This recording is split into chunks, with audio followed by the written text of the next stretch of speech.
hatiku ku serahkan padamu Tuhan. Penyesalan dan kebanggaan, suka dan duka, semua ku serahkan. Yang telah lalu, yang kan datang, hasrat dan harapan yang terbayang, masa depan dan rencanaku, semua ku serahkan dalam tanganmu.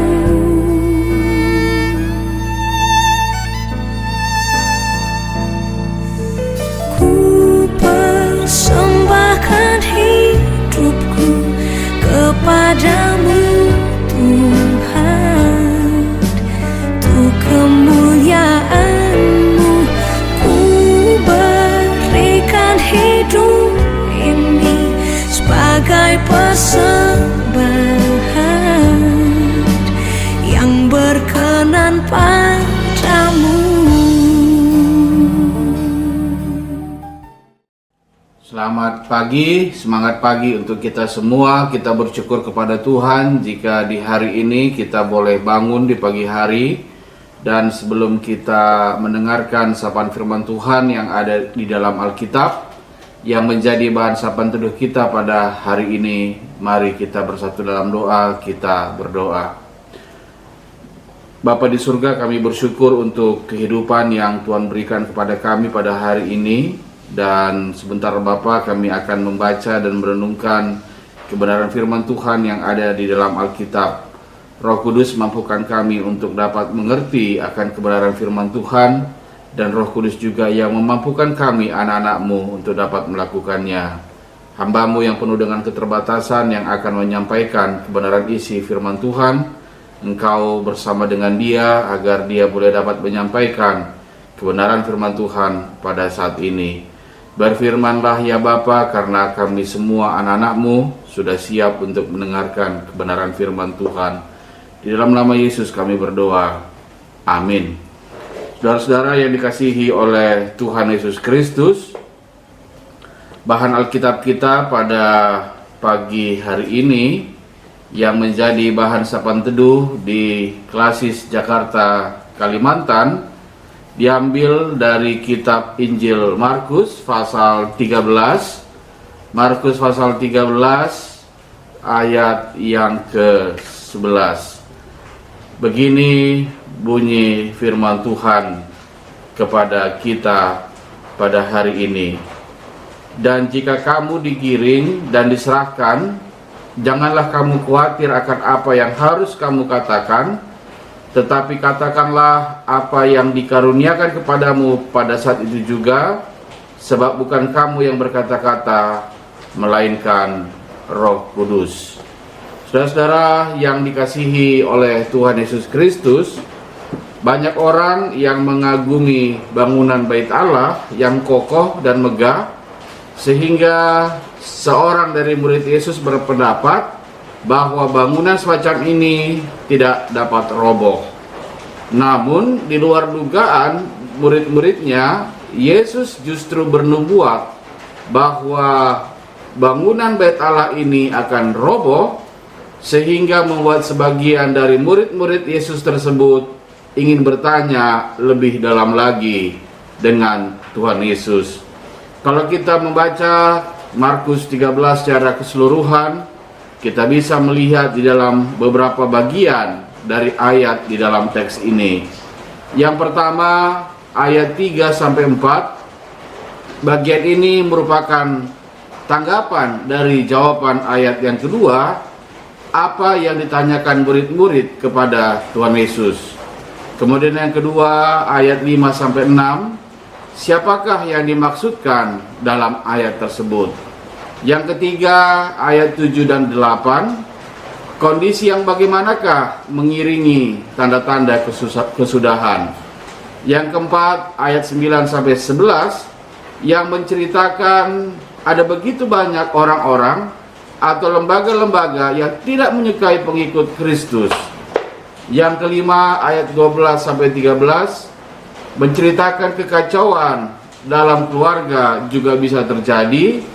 Dan yang keenam, apa hubungannya hal tersebut di atas dengan kita pada saat ini? Beberapa murid Tuhan Yesus menjadi penasaran tentang pernyataan Yesus bahwa bait Allah akan roboh. Hal ini membuat mereka memberanikan diri untuk bertanya, bila mana waktunya datang kesudahan zaman.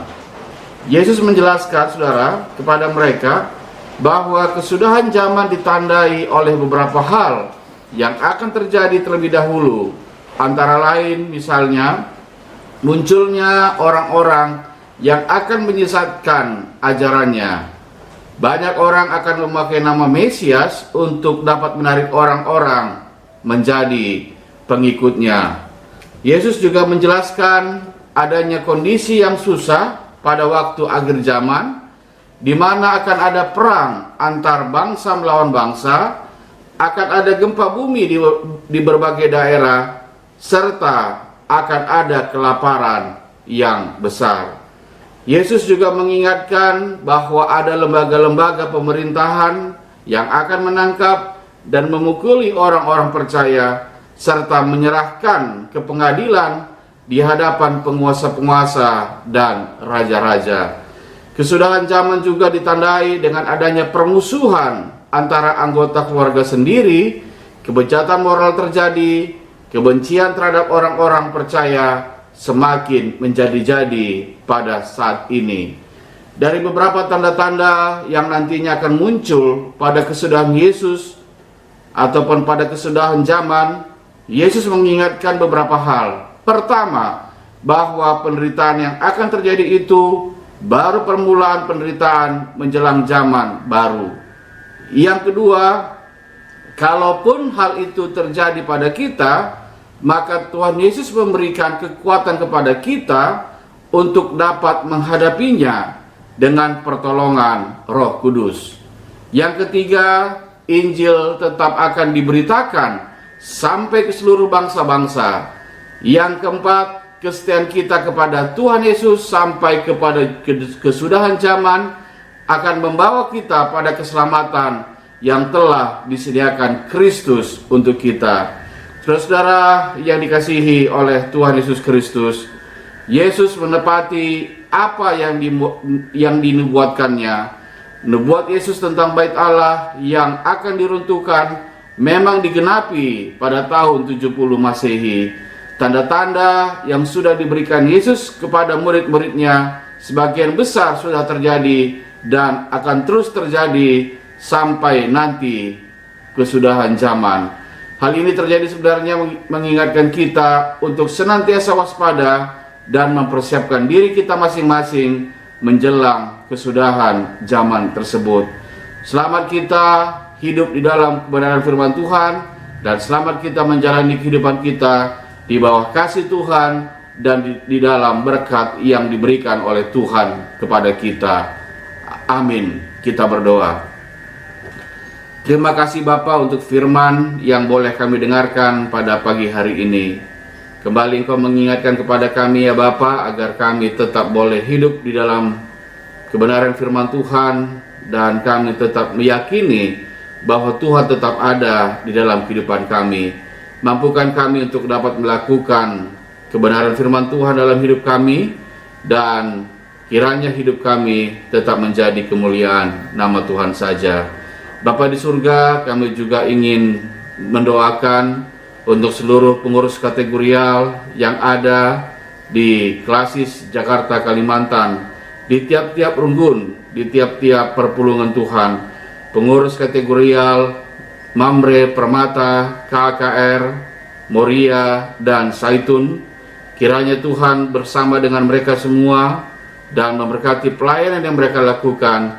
Apa yang mereka lakukan Bapa hanya untuk kemuliaan nama Tuhan saja. Terima kasih Bapa buat kehidupan yang masih Engkau berikan kepada kami, dan kami berdoa untuk kegiatan kami pada hari ini. Tuhan yang menyertai kami, memberikan kami kesehatan yang cukup, agar di hari ini juga kami tetap dapat memuliakan nama Tuhan.